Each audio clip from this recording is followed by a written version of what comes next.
Yes, May I please. come in, sir? Yes, बैठिए, बैठ जाइए, बैठ जाइए। हाँ सर, हाँ, आराम से बैठिए, कोई दिक्कत नहीं। Thank you sir.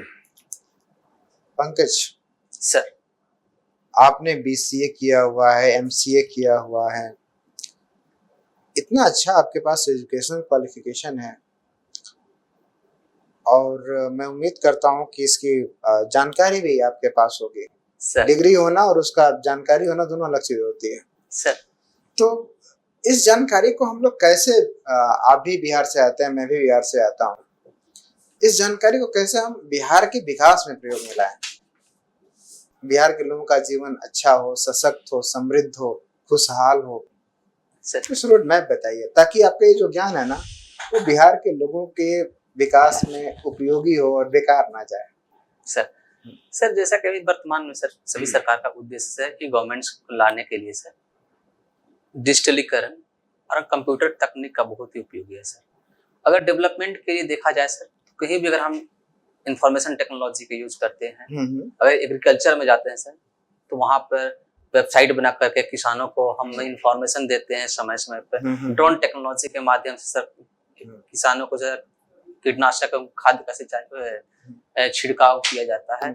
इसके बाद अगर एजुकेशन में देखें सर, तो ऑनलाइन एजुकेशन की व्यवस्था की गई है, डिजिटल लाइब्रेरी की व्यवस्था की गई सर, जो इंफॉर्मेशन टेक्नोलॉजी के माध्यम से किया जाएगा सर। इसके साथ ही हेल्थ सेक्टर में जाए तो सर वहाँ पर इंटरनेट ऑफ थिंग्स का उपयोग करते हुए सर, रोबोटिक्स का उपयोग करते हुए सर अधिक से अधिक लोगों को बेहतर स्वास्थ्य सुविधाएं प्रदान किया जा सकता है।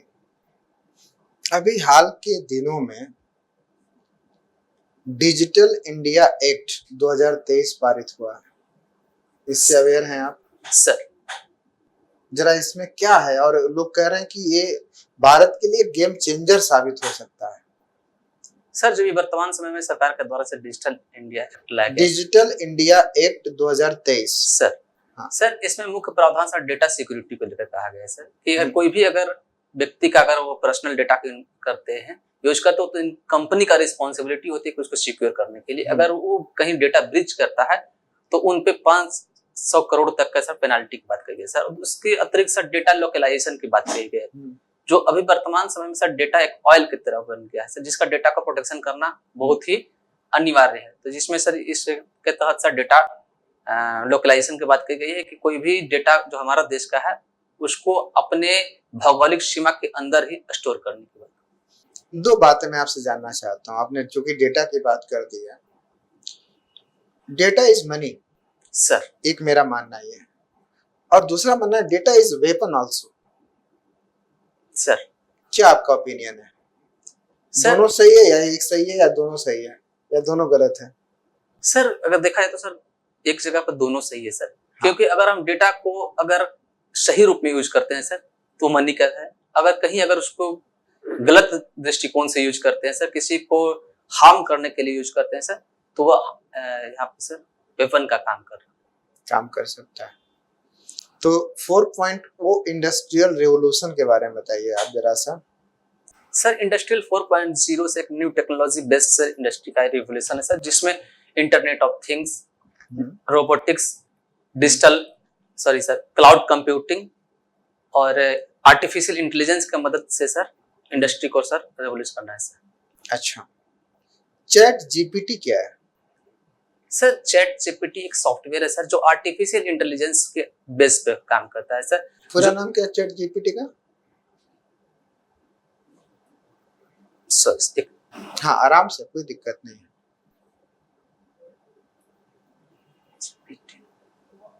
Generative pre trend transformer.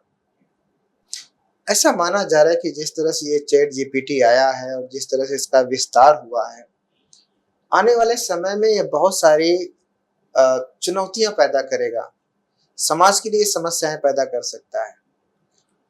समस्याओं का कई स्वरूप हो सकता है। आपकी तकनीक कब आपकी हैक कर ली जाएगी, आपका टैलेंट कब आपका हैक कर लिया जाएगा, बहुत सारा अनएम्प्लॉयमेंट पैदा हो सकता है। और जैसा अभी हमने आपने बताया भी कि नहीं, ये वेपन्स की तरह यूज हो सकता है। जैसे मान लीजिए हम कहीं किसी अपराध में शामिल नहीं है, लेकिन चैट जीपीटी का यूज करके मेरी आवाज को उसको सीक्वेंस लाया जा सकता है, सर हो सकता है ना। सर और मेरी आवाज को रिकॉर्ड करके कहीं डाल दिया कि उस घटना स्थल पर आप मौजूद थे, मैं कैसे अपने आप को निर्दोष साबित करूंगा। तो सर एक तरह से आने वाले समय में बहुत सारी चुनौतियां फेस करेगा। तो आप एक तरीका बताइए कि हम इसको एक टूल्स की तरह यूज करें जो बिहार के विकास में सहायक हो, लेकिन इसके जो साइड इफेक्ट्स हैं, अनएम्प्लॉयमेंट जनरेट होगा। क्यों जनरेट होगा? एक गाना गाना है, जो गाना मोहम्मद रफी गाते थे, चैट जीपीटी को आवाज सुना दीजिए, उस गाने पर आपको एआई जो है गाना बनाकर दे देगी, दे रही है, ठीक है, और गाने में कोई अंतर नहीं है, ठीक है। जो हमको एक पीएचडी की थीसिस तैयार करनी है, मैं ऐसा सुनने में आया, वो थीसिस आप बता दीजिए चैट जीपीटी को, थीसिस तैयार कर दे देगी। तो जो टीचिंग का रोल था, जो अलग अलग लोगों को एम्प्लॉयमेंट मिलता था, या मुझे एक हीरोइन के ऊपर कैसा ड्रेस ये अच्छा लगेगा, किस तरह की डिजाइन अच्छी लगेगी, पहले हम हीरोइन खोज करके लाते थे, उसको ड्रेस पहनाते थे, फिर समझ में आता था कि उसको अच्छा लग रहा है नहीं लग रहा है, उसके लुक पर, उसके चेहरे पर, फेस कटिंग पर। आज क्या एआई की मदद से आप क्या कर सकते हैं, तुरंत सारी चीजों को क्या कर सकते हैं, आप डिजाइन कर सकते हैं, नहीं अच्छा लगा दूसरा डिजाइन करके देख सकते हैं। तो जो लोगों को रोजगार मिल रहा था, जो एक्ट्रेस को रोजगार मिल रहा था, मॉडल्स को रोजगार मिल रहा था, सब खत्म हो जाएगा एक दिन, ऐसा होगा। तो ऐसी स्थिति में आदमी करेगा क्या, कैसे सरवाइव करेगा? तो ये चुनौतियों के संदर्भ में जरा सा बताइए कि एआई को कैसे उसके फायदे हम लें और कैसे उसके नुकसान से बचें। सर कोई भी अगर नई टेक्नोलॉजी आती है सर, तो जो वर्तमान समय में या जो अनस्किल्ड या सेमी स्किल्ड क्लास के जो लेबर होते हैं सर, श्रमिक होते हैं सर, उनकी जॉब पे सर थोड़ी सी परेशानी होती है। लेकिन कोई भी अगर टेक्नोलॉजी आती है सर, तो उसमें सर अनएम्प्लॉयमेंट का जगह अतिरिक्त एम्प्लॉयमेंट जनरेट होता है। लेकिन सिर्फ एक अब तक जितनी टेक्नोलॉजी आई उसके लिए आपकी बात सही है, उसका रीजन मैं बताता हूँ। अब तक जितनी भी टेक्नोलॉजी आई, इवन कंप्यूटर भी आया, तो कंप्यूटर चलाने के लिए कंप्यूटर ऑपरेटर की जरूरत थी, उसमें ह्यूमन का इन्वॉल्वमेंट था। लेकिन एआई अपने से खुद प्री ट्रेंड है, वो जैसा कि आपने भी बताया सर, वो खुद से अपनी गलतियों को खुद इंप्रूव कर लेगी और उसमें आपकी कहीं भूमिका नहीं रह जाएगी, इसलिए आप उसके लिए यूजलेस हो जाएंगे। आज तक जितने कंप्यूटर आए उसमें आदमी कहीं ना कहीं भूमिका थी नहीं ऑपरेट करने में, सर एआई में क्या भूमिका रह जाएगी, आप बताइए। सर आर्टिफिशियल इंटेलिजेंस को डेवलप करने के लिए सर एक हाई स्किल्ड प्रोग्रामर की आवश्यकता होती है। अब वो प्रोग्रामर तो खुद नहीं, एआई तो खुद डेवलप कर लेगा ना अपने आप को, उसको कोई इन्फॉर्मेशन नहीं है किसी बात पे, आपने उसको इन्फॉर्मेशन दी तो उस इन्फॉर्मेशन को अपने आप क्या कर लेगी, सेव कर लेगी सर, और भविष्य में उस इन्फॉर्मेशन क्या कर सकती है, वो यूटिलाइज कर सकती है सर, है कि नहीं, आप बताइए जी। तो ऐसी कंडीशन में वो तो आदमी की डिमांड को खत्म कर देगी ना।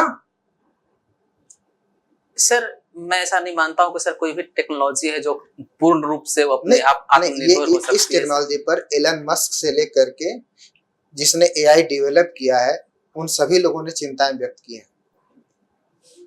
सर ये कहीं ना कहीं सर आगे चल करके मानवता के लिए सर एक प्रतिस्पर्धात्मक बनेगा सर, क्योंकि अगर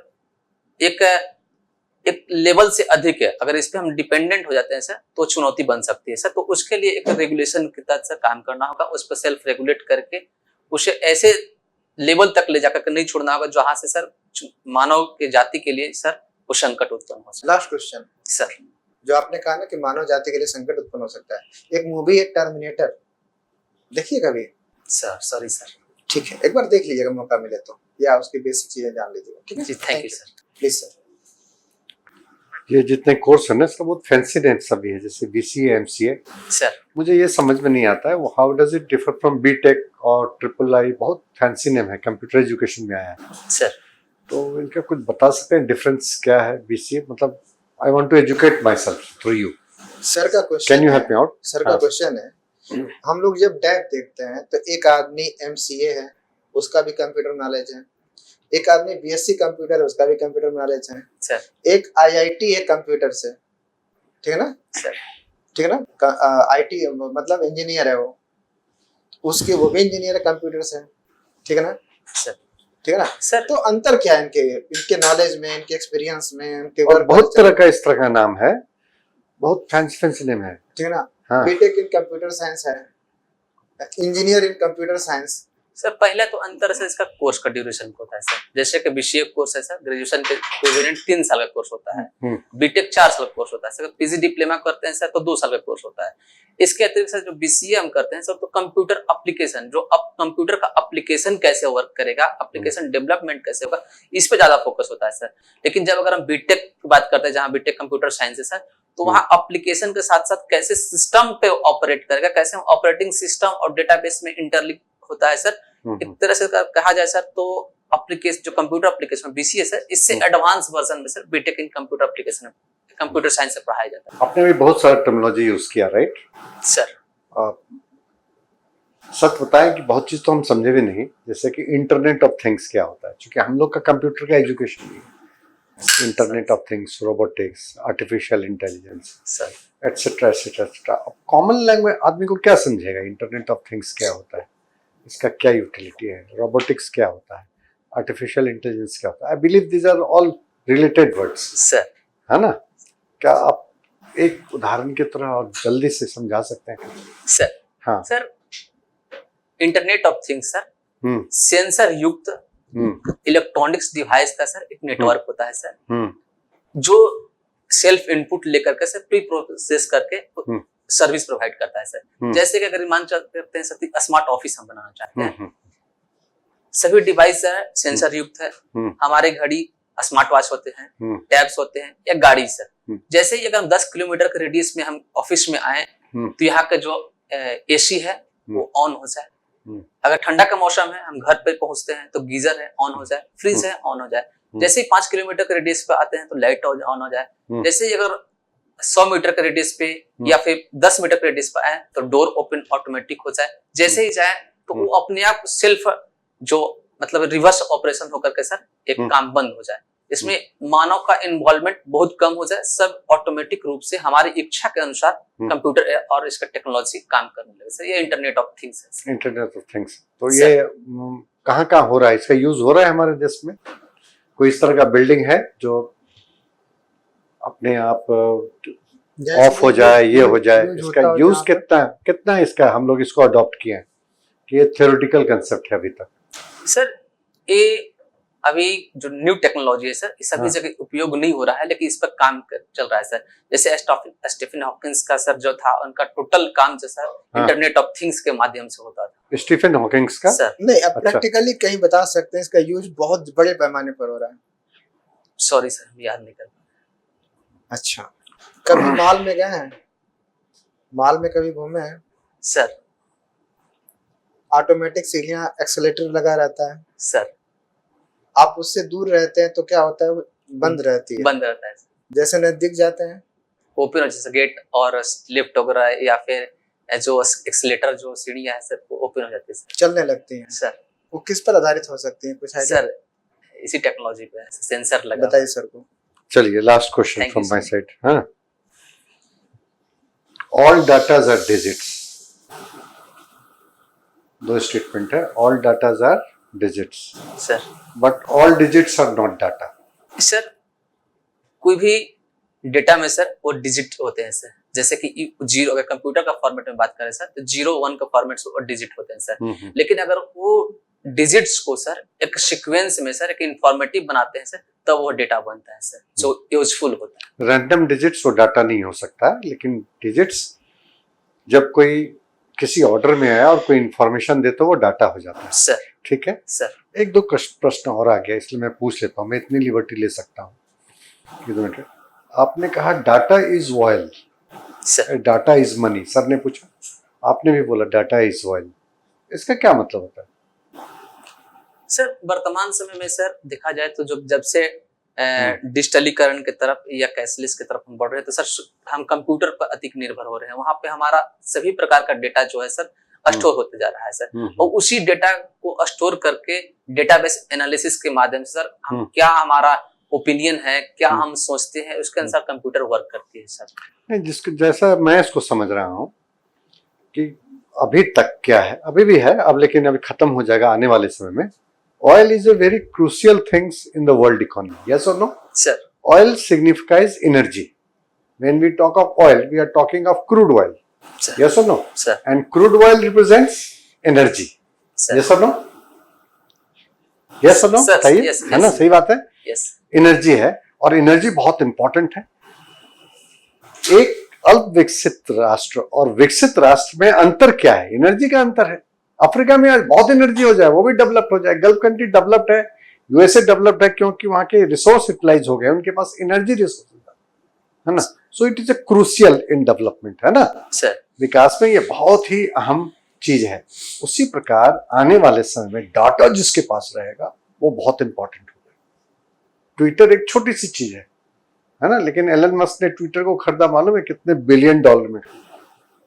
because it is nothing but data and data is energy. Yes sir ठीक है, थैंक यू सर। आपके पास सप्लाई इंस्पेक्टर पद पर काम करने का अनुभव है 10 महीने से। सर क्या समस्या आ रही है इस दिशा में? आप किस तरह की चुनौतियों को फेस करते हैं? सर अभी तक इस सर्विस में जो काम करने का मौका मिला है सर, उसमें इंफ्रास्ट्रक्चर पे सर समस्या है। जैसे कि हम लोग देखते हैं, हम लोग का टीपीडीएस गोडाउन होता है सर, जहाँ पे प्रखंड स्तर पे सभी राशन को रखा जाता है सर, तो वो अभी उस तरह से डेवलप नहीं है जितना होना चाहिए, क्योंकि उसमें मॉइस्चराइज के समस्या होते हैं, बहुत सारे अनाज जो होते हैं वो खराब हो रहे होते हैं।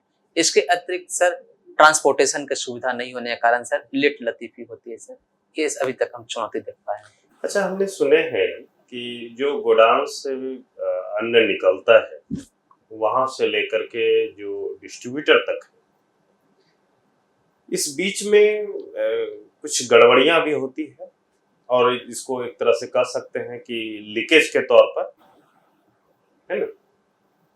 इस तरह का ऐसी कोई समस्या है? सर कहीं कहीं इस तरह की सूचना मिलती है सर, लेकिन सर अगर देखा जाए तो टेक्निकली अगर इसमें बहुत सारे इम्प्रूवमेंट हुए सर। जैसे कि सभी गाड़ी में लोड सेल लगा हुआ होता है सर, सभी गाड़ी में जीपीएस लगा ट्रैकिंग लगा हुआ होता है। कोई भी अगर गाड़ी से अगर कुछ भी अगर अनाज को निकालता है सर, तो लोड सेल में डिफरेंस नजर आ जाता है। और अगर कहीं भी अगर अदर प्लेस पर अगर गाड़ी को मूवमेंट कराता है सर, तो वो जीपीएस में ट्रैकिंग करने लगता है, अदर प्लेस पे होता है, जो हम लोग को इन्फॉर्मेशन आ जाता है कि आप उस गाड़ी को चलिए मैं बताता हूँ। जिस रूट से जीपीएस लगा है गाड़ी में, जिस रूट से जाना उसी रूट से जा रही है सर, ठीक है। ट्रक को आधे घंटे के लिए रोका गया उसी रोड पर, उसी जिस रोड से उसको जाना है, और वहां से सामान को शिफ्ट कर दिया गया दूसरी गाड़ी में। तब सर लोड तो सेल सर, मैं एक चीज यहाँ पर ऐड करूंगा। ये 2018 की घटनाक्रम में बता रहा हूँ। एक ट्रक जो जा रही थी, सेम ट्रक है ना, उसके नंबर प्लेट खोल लिए गए, जीपीएस निकाल लिए गए, दूसरे में सेट करके, है। तो इस तरह के घटनाक्रम अखबार में भी छपा था सर।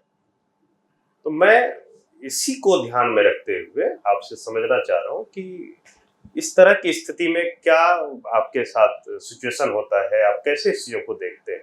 मतलब गोडाउन से लेकर के डिस्ट्रीब्यूटर तक का जो लीकेज है, इस पर क्या है सर? जैसे कि बताया सर, 2019 के बाद से सर इसमें टेक्नोलॉजी इंप्रूवमेंट के लोड सेल और जीपीएस, जैसे ही अगर वो गाड़ी आधा घंटा के लिए रुक जाती है, चाहे वो रेलवे क्रॉसिंग हो या कहीं, तो हम लोग के जो सप्लाई के जो डिपार्टमेंट होते हैं जिला स्तर पे सर, तो वहाँ वो प्रदर्शित होने रेड कलर में सर शो करता है कि इस गाड़ी में क्या तकनीकी खामी है या किसी अन्य कारण से रुका हुआ है। फिर हम लोग के पास इंफॉर्मेशन आता है, मैसेज आता है, रेड अलर्ट, उस गाड़ी को आप जाकर ट्रैक कीजिए, कहीं कुछ तरह के इलीगल एक्टिविटीज तो नहीं हो रही है। फिर हम लोग सर उसका जाकर के जांच करते हैं कि क्या क्यों कारण से इतनी सक्रियता है बिहार के प्रशासन में सर। हम जहाँ भी हैं सर, इसका सर हमेशा आ जाता है कॉल सर। अच्छा, नहीं आप लोग जाते हैं, सक्रियता इतनी दिखाई देती है सर? इतनी सक्रियता हो, अगर मैं आप जैसा बता रहे हैं, तो मुझे लगता है बिहार में क्राइम रुक जाएगा अगर पुलिस इतनी सक्रिय हो जाए तो। कहीं से उसको इस तरह का सिग्नल मिल रहा हो कि वहां पर कुछ मिसहैपनिंग हो रही है और वहां वो पहुंच जाए, तो निश्चित रूप से हम क्राइम को कंट्रोल कर सकते हैं। क्योंकि अपराधियों में जब अपराध का भय हो जाएगा ना, तो क्राइम करेंगे नहीं सर। उनको लगे कि नहीं पुलिस आएगी, हम कहीं क्राइम करेंगे और पकड़ लेगी, तो क्राइम करना छोड़ देंगे। तो इतनी एफिशिएंसी जितना आप कर रहे हो उतना हो रही है क्या? वास्तविकता बताइएगा सर। हमारे डिपार्टमेंट में सर, मैं जहां भी काम कर रहा हूँ सर, अभी 99% सर पूर्ण एफिशिएंसी। आपको मूव करने के लिए गाड़ी मिलती है? सर नहीं, गाड़ी नहीं है। कैसे जाते हैं? सर अपना पर्सनल व्हीकल है सर, उसकी अनुमति है कि पर्सनल व्हीकल से, मतलब आप जाएंगे, क्यों जाएंगे पर्सनल व्हीकल से? सर कार्य को देखा जाता है सर, अगर हम नहीं लोग नहीं नहीं नहीं जाते हैं। नहीं, आप पर्सनल व्हीकल से क्यों जाएंगे? तेल का पैसा मिलता है, सर नहीं। तो क्यों जाएंगे? और आप चले जाइएगा, दूसरा क्यों जाएगा? वो अपना तेल लगा करके अपनी ड्यूटी करे। सर आदमी अपना पैसा बचाना चाहेगा ना। और ऐसे आप जाने लगे हैं तो एक दिन पता चलेगा कि महीने की सैलरी हमारी तेल भराने में चली गई। चली जाती है सर। जाती है, तो ऐसी नौकरी करने का फायदा क्या है? सर अगर हम लोग अगर डिपार्टमेंट ऐसी ईमानदारी किस काम की जिसमें घर से पैसा लगाना पड़े? सर समाज को सेवा पे लेकर के सर कुछ तो ऐसी सेवा है तो बिना निस्वार्थ एनजीओ खोल लीजिए, समाज की सेवा करिए।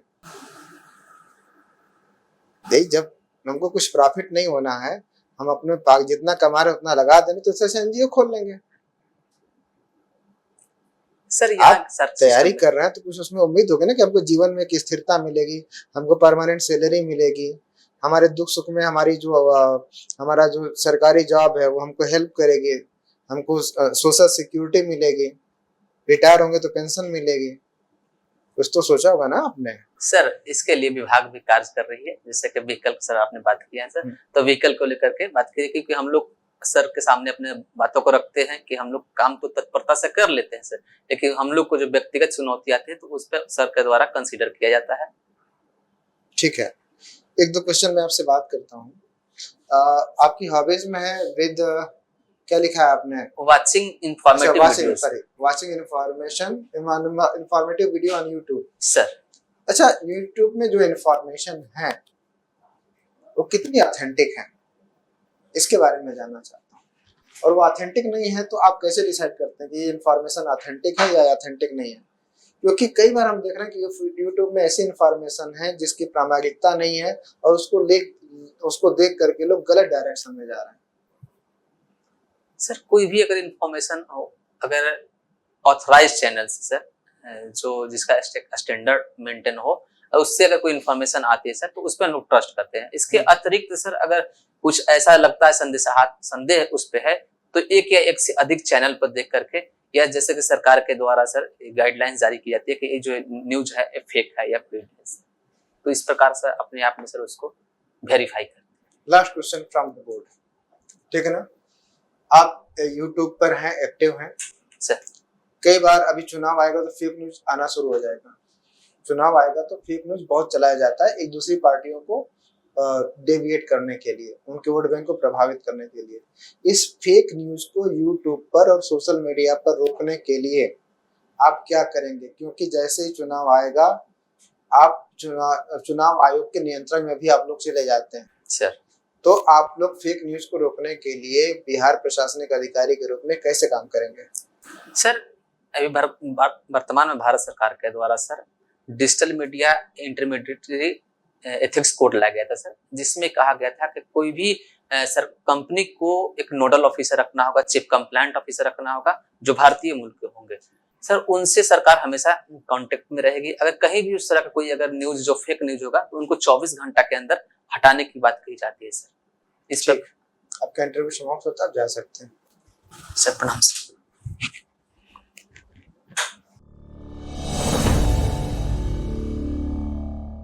जो आपका नॉलेज है वो अच्छा है, प्रेजेंटेशन अच्छा है, बोलते अच्छा है, अंडरस्टैंडिंग अच्छी है, ओपिनियन आपके अच्छे हैं। इसको और अच्छा हमको करना है तो और अच्छा कैसे कर सकते हैं? आपका जो नॉलेज है ना इसको डाइवर्सिफाई कर दो आप, बस इतना काम करो, एक काम कर लो बस आप, ठीक है ना? जैसे आपका जो कंप्यूटर है ना, इस कंप्यूटर को हमें एग्रीकल्चर में कहाँ कहाँ यूज कर सकते हैं? ड्रोन टेक्नोलॉजी है, यूज कर सकते हैं सर, ठीक है ना? रिकॉर्ड को रखने में, जो कृषि रिकॉर्ड है उसको रखने में कर सकते हैं, खसरा खतौनी में, या जो आप कॉमन सर्विस सेंटर है सीधा सीधा बोल दो सर, वहाँ किसानों के लिए बहुत भूमिका है सर। हेल्थ में कहाँ हम यूज कर सकते हैं, एजुकेशन में कहाँ कर सकते हैं, जो बच्चे डिजिटल एजुकेशन से वंचित हैं या कोविड जैसी घटनाएं पुनः होती हैं तो कैसे उन वंचित बच्चों को हम डिजिटली एजुकेशन दे पाएंगे, इस पर हमारी भूमिका हो सकती है। वुमेन एम्पावरमेंट, वुमेन सेफ्टी में इसकी क्या भूमिका होगी, ठीक है ना? सर्विस सेक्टर में इसकी क्या भूमिका हो सकती है, एम्प्लॉयमेंट जनरेशन में, ठीक है ना सर? स्किल डेवलपमेंट में इसकी क्या भूमिका हो सकती है, सड़क, पेयजल, संचार, परिवहन, इसमें क्या भूमिका हो सकती है, गुड गवर्नेंस और ई गवर्नेंस में क्या भूमिका हो सकती है, ठीक है सर। इसके अलावा ग्रीवांस रिड्रेसल मैकेनिज्म, समझ रहे हैं सर। जन शिकायत निवारण व्यवस्था, इसमें क्या हमारी भूमिका हो सकती है, अवेयरनेस को लेकर जनता को अवेयरनेस फैलाना हो उसमें क्या भूमिका हो सकती है, और सबसे बड़ी बात डिजास्टर मैनेजमेंट में क्या भूमिका हो सकती है। इस तरह से आप हर एंगल से इस अपने कंप्यूटर नॉलेज को क्या करिए, उसमें 5-5 पॉइंट क्या करिए, तैयार कर लीजिए। किसी भी बात पे पूछे आप तैयार हैं सर। ठीक है। सोशियोलॉजी पूछेगा, क्या पूछेगा, समाज, समिति, समुदाय, संस्था, समाजीकरण पूछा होगा पिछली बार पक्का, ठीक है पूछा होगा सर। उसमें हमको उसके अलावा में जो सोशियोलॉजी की संरचनात्मक प्रकार्यवाद पूछ लेगा आपसे, किसी थिंकर का नाम मैक्स वेबर या फिर कार्ल मार्क्स पूछ लेगा, अगस्ट काम्टे पूछ लेगा, तो उतना आपके पास इंफॉर्मेटिव जानकारी होगी, और नहीं भी है तो कोई बात नहीं है। लेकिन इसके इर्द गिर्द अगर आप ये सिद्ध कर दिए सोशियोलॉजी मुझे नहीं आती है लेकिन मेरा जो नॉलेज है वो बिहार के विकास में काम आएगा, तो आप उसके असली हकदार हैं सर, है ना। तो ये करिएगा थोड़ा सा, और उसको ब्रॉड तरीके से अपने आप को प्रस्तुत करिएगा, अपने विचारों को थोड़ा बड़ा कर लीजिए, ठीक है जी। और कुछ पूछना है? नहीं सर, तो इसको तैयार करके जाइएगा, ठीक है ना। और आई होप बहुत अच्छा होगा, और आपको इस बार इसमें आ जाएंगे, आप प्रॉपर आपको जो पोस्ट है वो मिल जाएगी, ठीक है ना। हाँ चलिए, बेस्ट ऑफ लक, ठीक है।